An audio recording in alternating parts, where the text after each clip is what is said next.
This episode of the Old Dogs REI Network is brought to you by Mino Studio.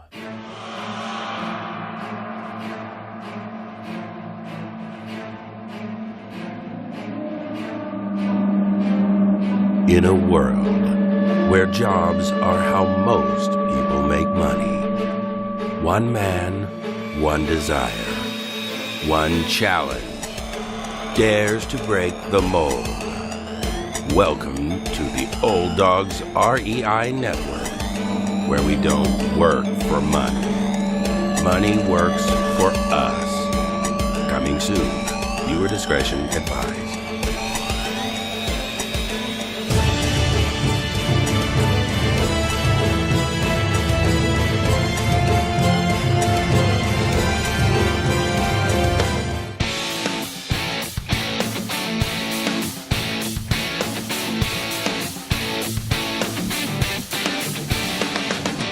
Welcome to the Old Dogs REI Network, where cash flow is king. Real estate investing, the means, so you can enjoy your retirement dreams. This is the show where we cut right to the chase. No sales pitch, no long monologues, just simple how-to real estate investing advice, so you can earn the passive income you need to enjoy your retirement today. And now, your host and chief old dog, Bill Manacero. Welcome to the Old Dogs REI Network. I'm your host, Bill Manacero, and this is a show where 50-plussers and anyone else who wants to join us get solid, no sales pitch real estate investing advice to help generate real cash flow. This podcast airs twice weekly on Mondays and Fridays, and if you aren't already a subscriber, go to iTunes, type in Old Dog, spelled D-A-W-G, find our podcast and subscribe. Well, we have a fun show for you today. This is really exciting. You know, I always talk about, I'm always amazed by the number of investors that are engineers, especially techie type engineers. This is a guy who actually started as an investor and was looking for solutions to make his investing a little bit easier. He's going to actually talk about that more as we go on. But who I'm talking about is Heath Silverman. Heath is a part-time real estate investor and CEO of Stessa. With over 20 years' experience working with investment properties, Heath has managed all aspects of residential and multifamily acquisition, rehab, management, and disposition. Today, he actively maintains a portfolio of 10 buildings comprised of over 60 units across the U.S., with the majority in the San Francisco Bay Area. Great place to have real estate. Anybody that's got it before it went up and went crazy. After years of frustration around the lack of technology available to the individual investor, Heath was inspired to streamline the entire real estate ownership lifecycle. In 2016, he co-founded Stessa, a software platform that gives the millions of real estate investors with single-family rentals and multifamily buildings a powerful way to track, manage, and communicate the performance of their real estate assets. Guys, sounds like a great thing. Stessa was acquired in 2018 by JLL. Heath received a BA in Cognitive Science from UC Berkeley and an MBA with high distinction from the University of Michigan, Ross School of Business, where he was recognized as the Entrepreneur of the Year. Well, Heath, welcome to the Old Dogs REI Network. Thank you, Bill. Thanks for having me on the show. Man, it's quite a resume you have here. That sounds pretty exciting. Love to hear your story, how you got started, even before you got into real estate, what brought you into real estate, and then obviously what brought you into developing this great software. Yeah, definitely. So I've been working in tech for 20 years and investing in real estate for almost as long. My first property purchase was actually a single family home that I bought back in 2001 in Albany, California, that I bought to live in. And I ended up house hacking it. It was an older home. It needed quite a bit of work. And I did renovations while living in the property. But I also got a few friends in there as roommates. And I quickly got addicted to the supplemental income. And thanks to it being in the SF Bay Area, as you mentioned, also the potential for significant appreciation. So I tried doing, after doing all that, I tried doing a number of deals in the years after 2001. And I made a fair number of offers but nothing really penciled out. And that's until 2009. So as a result of the financial crisis, I saw a huge opportunity, and I ended up jumping into real estate in a big way as a part-time investor. Those were kind of crazy times. Housing was hit really hard. There were deals aplenty. And I started buying up distressed properties. So mostly in the San Francisco Bay Area, mostly in the I started really with single family homes in the far East Bay. So places like Sassoon and Oakley. There were properties that, you really couldn't go wrong at the time, because there were buildings that had sold for 400,000 plus pre-crisis, and were in foreclosure, and you could pick them up for $100,000. And yeah, and they were cash flowing on day one, because people still needed a place to live. So I started buying up all these distressed properties, fixing them up, renting them out. And these days, I really do around 1 to 2 deals a year. And most of the deals now are 1031 exchanges. So the last 6 years now, I'd say I've done about 1 1031 exchange each year as I continually move up into bigger properties. Gotcha. Yeah, and I started with single family homes and transitioned more into multifamily buildings. And it's amazing. All these years later, I still get that kind of that crazy rush, that combination of both excitement and that little bit of fear that comes with each new acquisition. I'm totally addicted to it. I love that excitement of going out and finding that next deal. At the end of 2016, I combined my passion for real estate and technology, and I founded Stessa. Well, great. Well, definitely, we're going to want to ask you a lot of questions about that. Just to look back, why? You mentioned sort of how you kind of got involved in real estate, not really meaning to. You're just getting a house to live in, and started sort of house hacking.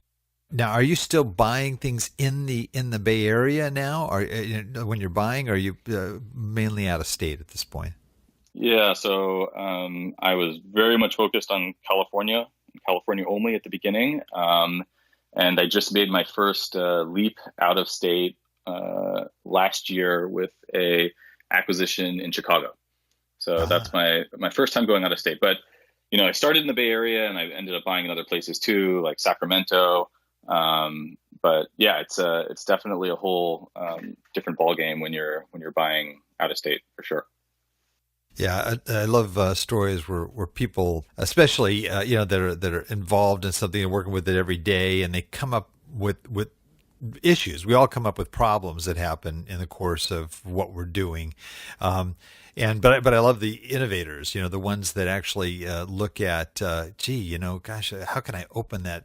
Take that cap off of that bottle, and come up with a bottle opener, or something, But I mean, you were sort of in the midst of this real estate investing, and there must have been things that were happening that were kind of causing you to, some frustration or maybe some of those challenges. What would you say early on were some of those early mistakes that kind of prompted you on to the next stage there? Oh, so many mistakes. I can tell you about my biggest mistake if you want to hear that I still remember to this day. Yes. Yeah. So I would say my biggest mistake was on that first single family home, the one that I house hacked. And the mistake was I just didn't do my due diligence. I needed to do some significant work to the garage that required a contractor. The roof was leaking like crazy, ongoing water damage, and I wanted to do it quickly and cheaply. And in real estate, cheap is never really the right approach. So I found a contractor who was ready to start immediately and gave me a verbal quote that sounded just too good to be true. And of course it was. He asked for a significant portion of the payment up front, demoed the whole garage, and then completely disappeared from the job site. Oh, man. Yeah. And to make a very long story short, after months of trying to reach him, I was calling him, nonstop, trying to figure out, I didn't actually even know where he lived. I learned that he had been arrested under suspicion of being involved in a very high-profile local shooting. Yeah, totally unbelievable. Totally crazy, but a true story. Gee. Yeah, since you live in California, you may remember this. It was a 580 sniper. Oh, Um, no. yeah, so I never actually found, I don't think he was the person who did it. He was just arrested under suspicion, but it was such a big, high profile thing that yeah. I won't get into the details, but anyways, this particular situation was extreme, but I learned my lesson, and now I make sure to always do my diligence, and I recommend all you listeners out there do the same. Diligence takes many forms, whether always getting multiple bids on work you have to do, checking references prior to signing contracts, modeling everything thoughtfully pre-purchase or pre-sale, or simply just staying on top of your portfolio performance overall. And I can talk more about that when I get into Stessa. Yeah, and that and also the other factor you mentioned I thought was really really key too, and that is cheapest isn't always best. Yeah. In fact, most of the time it's not. And I tend to be such a tightwad when I invest. I'm like every little dime, just watching it carefully and trying to keep those expenses down so that you obviously you boost your value and your bottom line more, your ROI, but at the same time, you can be sort of penny wise, pound foolish if you're trying to save some money and yet just really hurting the overall project, the time, and I always end up paying twice as much afterwards just to fix the error that the first guy did. So Exactly. I think that's a real good point too. So you dealt with that one as the first time out, and that's what I love that. I love that. For when we get started, I always say you can take all the training you want, you can read all the books you want, but the bottom line is, I think the real learning starts after you sign your first set of escrow papers, and then after that, the education begins. The clock is ticking. So that's great. So conversely, what would you say was sort of your biggest success in the time that you have been investing? Yeah.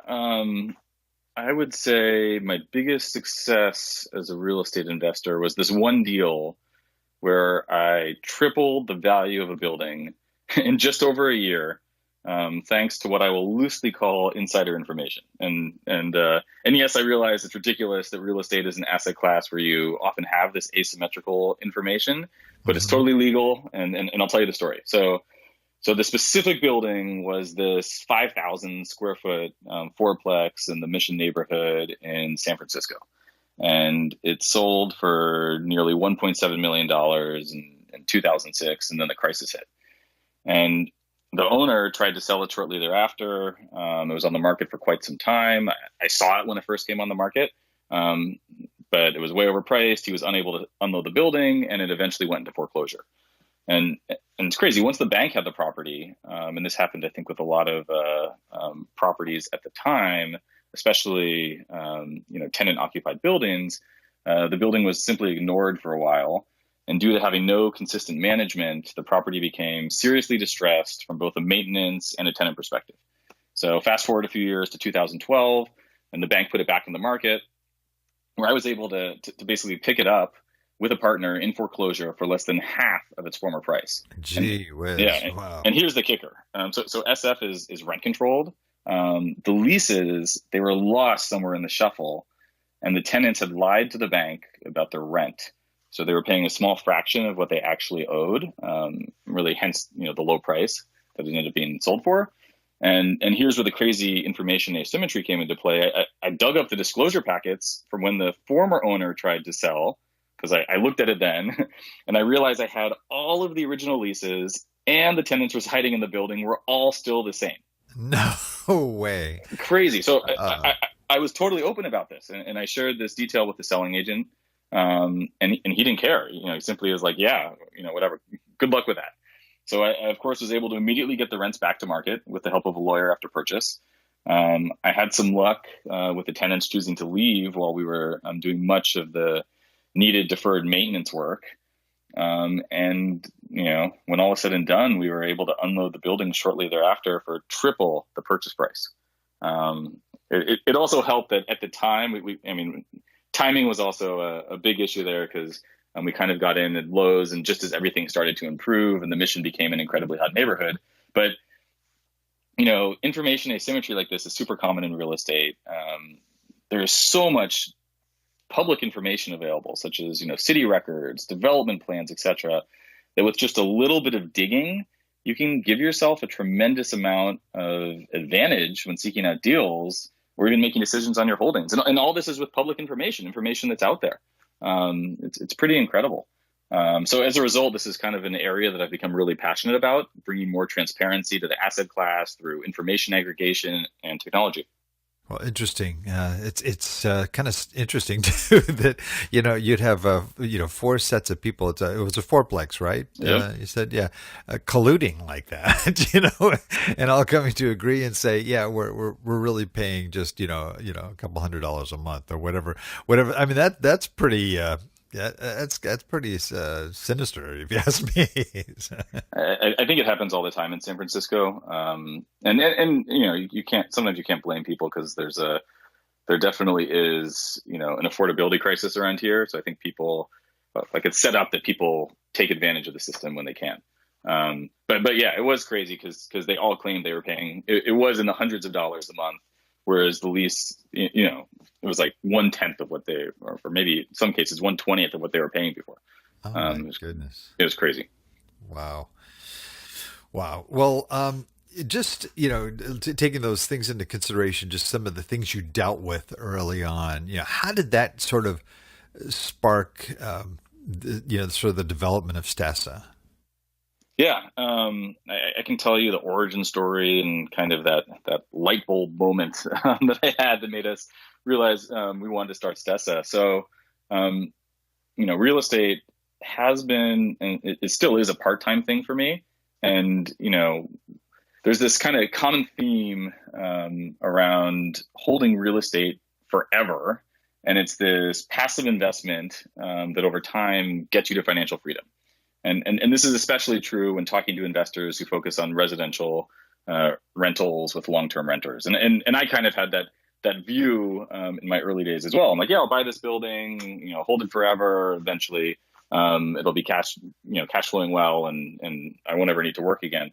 And while that can be true over a very long-term time horizon, I quickly realized that I wanted to create meaningful value over a much shorter period of time. So, my advice is that you really need to, make it an ongoing practice to optimize.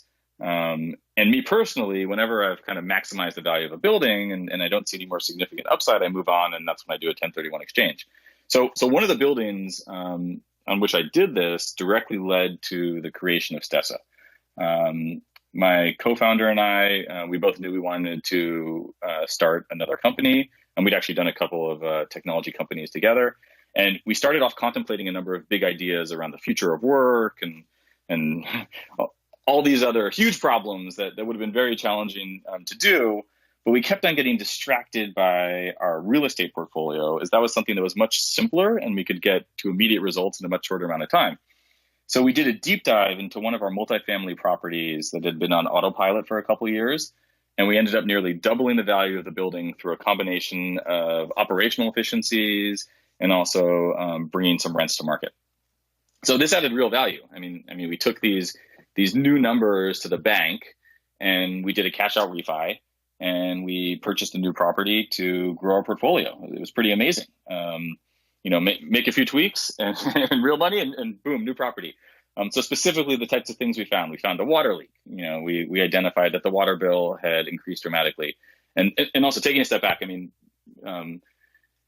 When I say this property was on autopilot, we purchased it a number of years before. We had property management. I actually use property managers for all of my properties because I do have full-time day job at Stessa, and before I had a full-time day job at my prior company. So I often kind of let them run themselves. So nobody had found this water leak,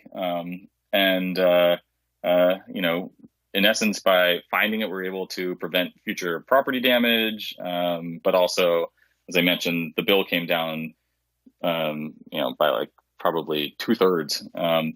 We also changed property management and brought the monthly property management expenses down. We swapped out a landscaper and janitorial. The building itself was also rent controlled, like my other building. It was in Oakland.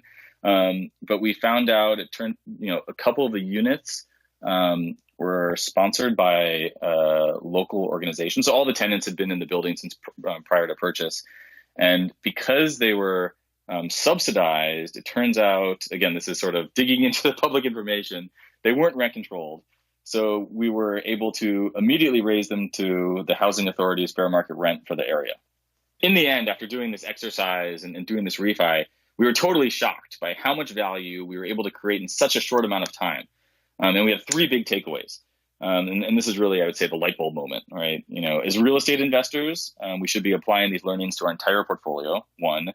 Two, as product people, we could build software to automate nearly everything we just did. And three, as entrepreneurs, there was a huge opportunity in the space to build a company around a technology solution that we could really make available to the millions of investors like us who use little more than a spreadsheet to manage their portfolios.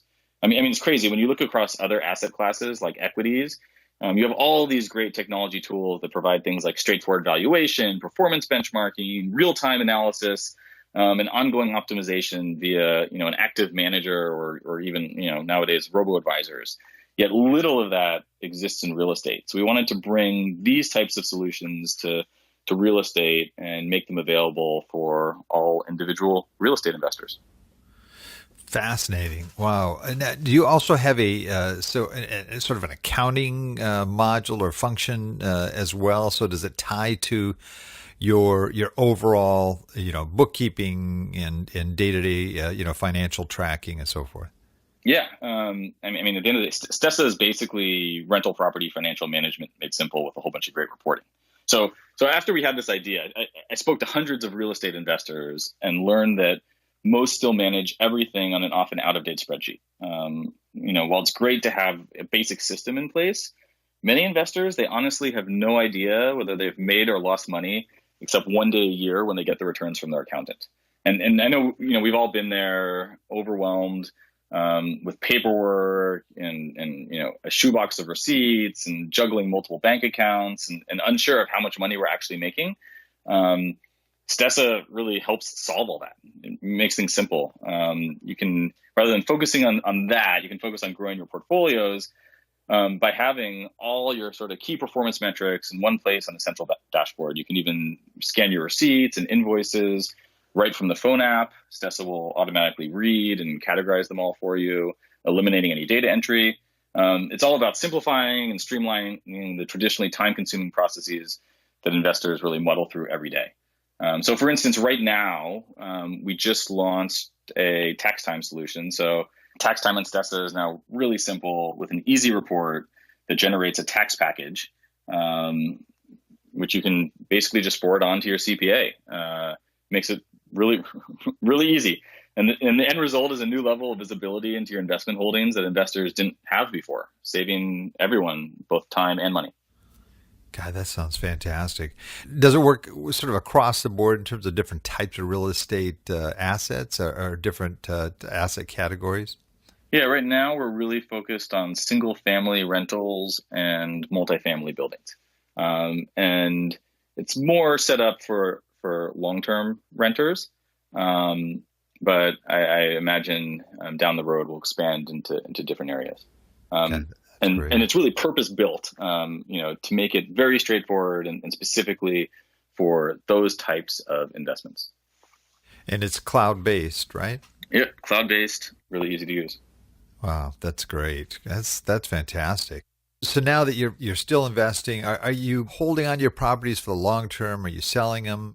What's sort of your plan? Is it just a hobby, or is it something that you're looking at maybe off in the future that might be something you'd want to hand down to your kids or what have you? Yeah, I'm still investing. I'm still following that, the guidelines I set for myself, trying to do 1 to 2 deals every year.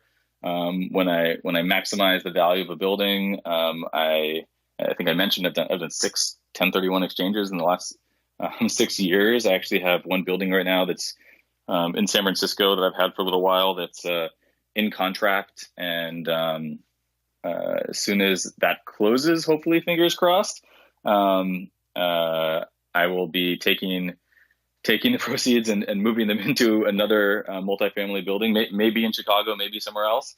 I'm continually moving up, and my goal is to just hold on to these buildings or whatever buildings I have forever and continually grow my portfolio. It's definitely one of those things that I see doing and eventually passing down to my kids. Getting that step up basis many years from now. Sure. Well, are you? Does your software, does it tap into sort of outside data, or is it working only with what you basically input into it? Yeah, that's one of the great things about our software is that it pulls in a lot of information from a lot of different places and really aggregates everything, does all the busy work so you don't have to. It's incredibly easy to register at Stessa.com, and it takes you through a 3-step process where first we pull in public records so we can identify things like, property details, acquisition price, even loan balances. All that stuff's public record. We pull all that in for you to really simplify how easy it is to enter the details and reduce that manual data entry. Then you link your bank accounts. So by linking bank accounts, we're able to pull in all the transactions associated with each property. Many people like me, I actually have one bank account for each property or for each LLC. When I pull them in, I associate it with the LLC. So all this stuff is automatically pulled in, categorized. We're building a whole bunch of great machine learning algorithms to automatically categorize everything for you based on what you've categorized before. So again, trying to reduce that data entry. And then you give details on what's the rent roll. And with all that, we generate these great dashboards with KPIs that show you everything from your portfolio value, your aggregate portfolio value, your asset return, your debt, your cash flow, your income, and wonderful charts that show, hey, here's my pro forma, here's how I'm performing to that, and help you to get those sort of insights to see where you can make meaningful improvements to continually maximize the value of your portfolio. Can you tap into rent comps in the market or that you're in? That is something we're working on. But right now, there are a lot of other good tools out there on the web that can give you rent comps. But I see in the very near future that'll be something we'll have. That's great. Well, do you think looking at your success in both the real estate investing and with Stessa and some of the technology companies you've been involved with, what do you say are some of the skills that you have, or maybe attributes that have really helped in making your success that much easier? I guess I would say that irrational optimism and contagious excitement are probably the 2 personal gifts that have helped me be successful in real estate, as an entrepreneur, and in life. So this irrational optimism, it kind of helps me to ride the ups and downs of investing and building businesses. As an entrepreneur, there's always a lot of downs on the way up. So you got to kind of stay positive and really believe in what you're doing. And then this contagious excitement, it really, I would say it helps me to recruit people to come along for the ride. Both are essential to getting partners in both investing and in business. That's great.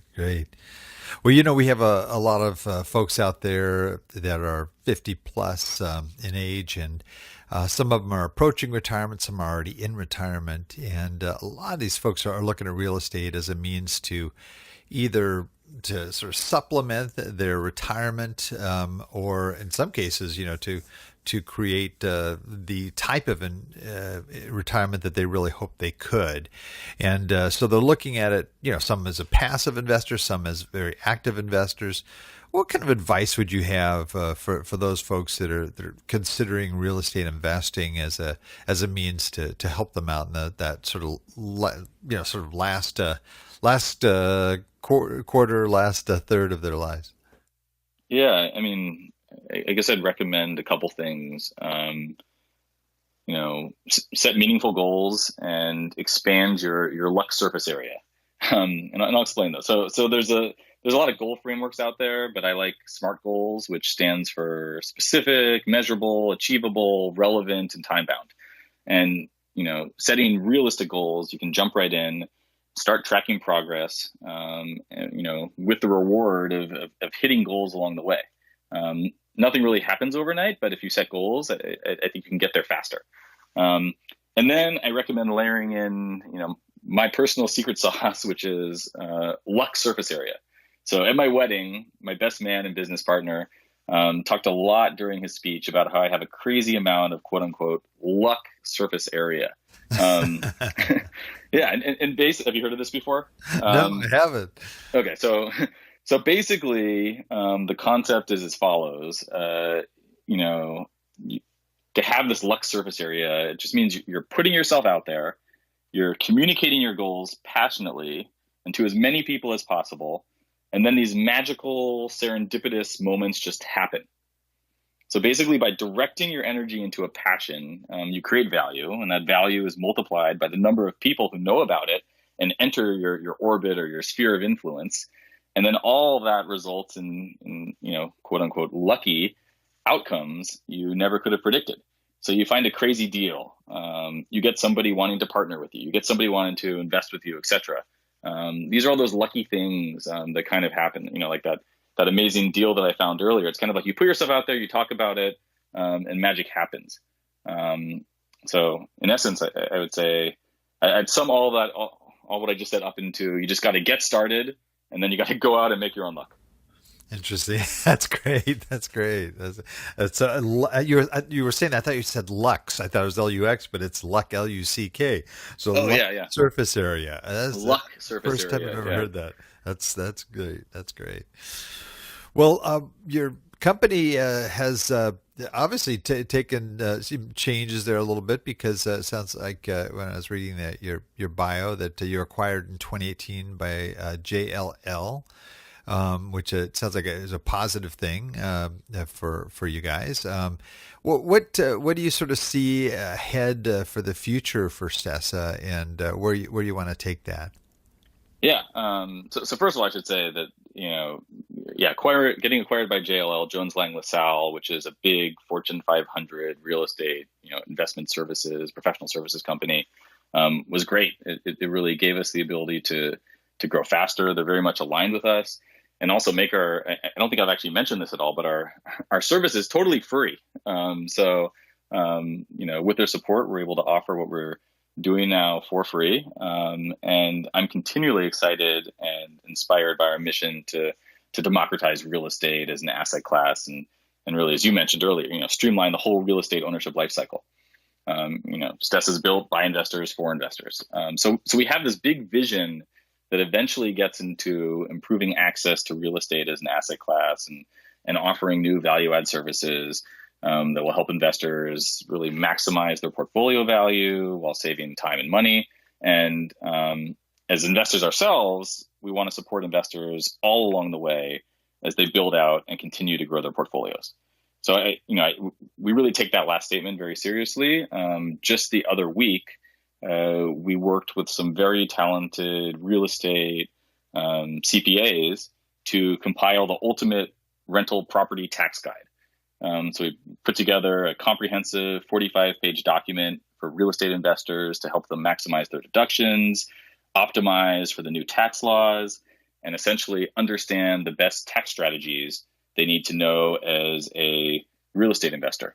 And of course, we've made it free to all of our existing users, and we're giving it away to everyone who registers for Stessa now at www.stessa.com/taxes. So this is what I love doing, continuing to grow the business, helping investors, and help them to keep more of their hard-earned dollars in their pocket. God, that's great. What a great service. I mean, absolutely amazing. Maybe I'll ask you some hard question here. Okay. And this is, coming from an old dog that, has unfortunately made some bad, decisions investment wise in the past. And, unlike, you have, I'm sure you've never made any bad decisions there. But one person might say, okay, this sounds almost too good to be true. You can go online. All this stuff is there and it's for free. But you talked about something about linking to my bank account. So I'm getting kind of nervous here. What kind of protections do you have in place that, if you're going to go on there and you're going to link your financial information to this thing, how are you protected?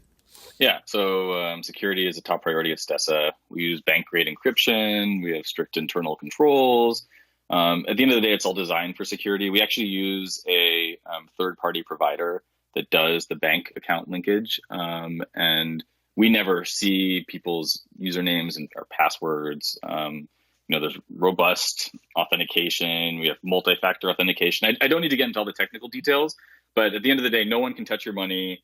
You can't move, money in, out, or between accounts with Stessa. So it is safe. It is secure. And if you don't feel comfortable linking your bank accounts, there are other ways to get all of your transactions imported. So you can manually enter transactions. I mentioned the iPhone app.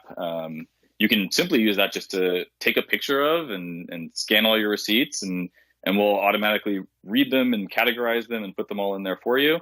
And you can also, if another way to get information in there, to get it all organized, aggregated, so you can, build your portfolio dashboards, is you can simply download statements, or, in the form of a CSV. And maybe this is getting too technical, but you can download the statements from the bank and put them directly into Stessa, and it will do the same thing as if it's linked. But obviously having the bank accounts linked, it's a lot more automated and much easier to use. And you then end up getting all of your information pulled in real time, all of the transactions categorized, and Stessa will send you meaningful, alerts, notifications when there's an anomaly. Maybe your water bill went up, or things like that. It helps to identify a lot of these things for you, so you don't have to. That's great. That's great, man. What an excellent service. I'm going online. I'm going to sign up. So I really like it. Well, we are kind of running out of time here. I apologize. I ran a little bit over from the time I initially said we'd be speaking, but we have a session we call right now our Wrap It Up session, where I ask you a series of quick questions about resources that you personally use, and hopefully it'll open up avenues to other people that may not be familiar with some of the same resources. So if you are ready, we can go ahead and wrap it up. Fantastic. All right. Let's start with our first question here. Favorite real estate book? I got to give props to Robert Kiyosaki's Rich Dad, Poor Dad, and also Cash Flow Quadrant, as those were really the first books I read back in the day that got me super excited about investing in real estate and thinking about financial freedom. Yeah, I agree with you on that one. How about your favorite just general business book? I recommend Ben Horowitz's The Hard Thing About Hard Things. So this is Ben Horowitz of the venture firm Andreessen Horowitz, imparting all his learnings from starting and investing in companies. I'd say it's a must-read for anyone building and running a startup. Love it. How about most valuable website for success other than your own? Yeah, I would say YouTube. There's so much great free educational content available. You can teach yourself nearly anything with all the amazing teachers and how-to videos on there. I actually taught myself how to be an amateur photographer through YouTube videos, and I see tons of great real estate content out there every day. That's great. How about favorite app? LinkedIn. I find myself referencing LinkedIn on my phone before nearly every business meeting I go to. Wow, great. How about favorite quote? My favorite quote is "What gets measured gets done," and I'm not exactly sure of the origin. There's tons of people who say, who attribute this quote to various people, but I've heard it attributed, more than once to W.E. Deming. So he's the statistician, a professor, management consultant who helped developed some of the sampling techniques back in the day that are still used by the Census Bureau today. And this saying is very relevant to investors because you really have to set clear goals, measure what you're doing, and understand overall performance to be successful in real estate. So this concept drives a lot of what we do at Stessa, and influences many of the purpose-built KPIs in the dashboard, everything from NOI to cash flow to aggregate portfolio value. Great. And here's our big apocalyptic question here is, if something happened and you lost everything, I mean, just everything, and you only have $1,000 left, what would you do with that $1,000 in cash to restart your real estate investing business? Man, that's hard. Knowing what I know now, it's all about the networking and the relationships. So nearly all of my deals I've done have been through connections, and I always invest with a partner. So with $1,000, I think I'd work hard to find a great deal, and then I probably would use the opportunity to get to get a partner excited about it, who could fund it. I love it. Maybe use a little bit to take them out to lunch or something, huh?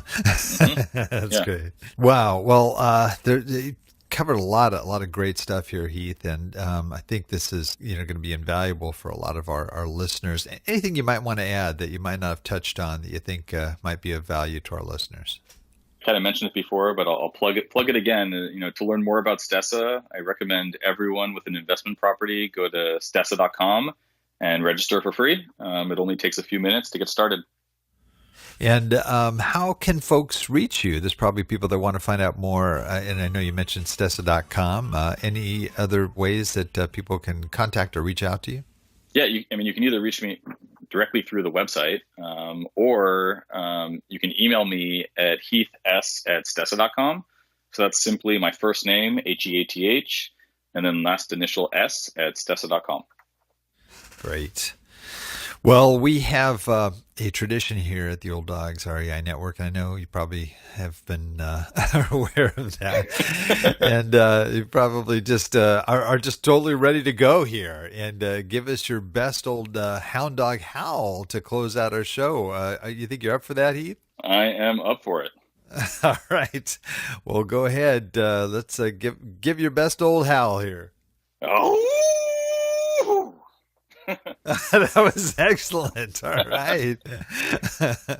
Well, Heath, thank you so much for joining us. I really appreciate your taking the time to just share with our listeners here. Yeah, thank you, Bill. It's been a pleasure. Well, I also want to thank all our old dog listeners out there, too, just for joining us today. I know there's a lot of other things you could be doing right now, but the fact that you've taken the time to join us means a lot, and we greatly appreciate it. Please note everything we presented here today, including some of the links that we were talking about. There's a great link there. I know he mentioned about this tax package thing, which sounds fantastic, especially as we're approaching the end of tax season here. So those things can all be accessed in our detailed show notes on the Old Dogs website at olddogsreinetwork.com/blog. And look for the episode with Heath Silverman. Well, that's the show for today. Remember, cash flow is king and real estate investing the means. Until next time, keep moving forward, and may God bless. Thank you very much for visiting the Old Dogs REI Network. We would greatly appreciate if you would stop by iTunes and let us know what you think of the show. We would love if you could subscribe to the podcast, give us a 5-star rating, and write a review. The more ratings and reviews we receive, the more visible the podcast will be to others. Thank you.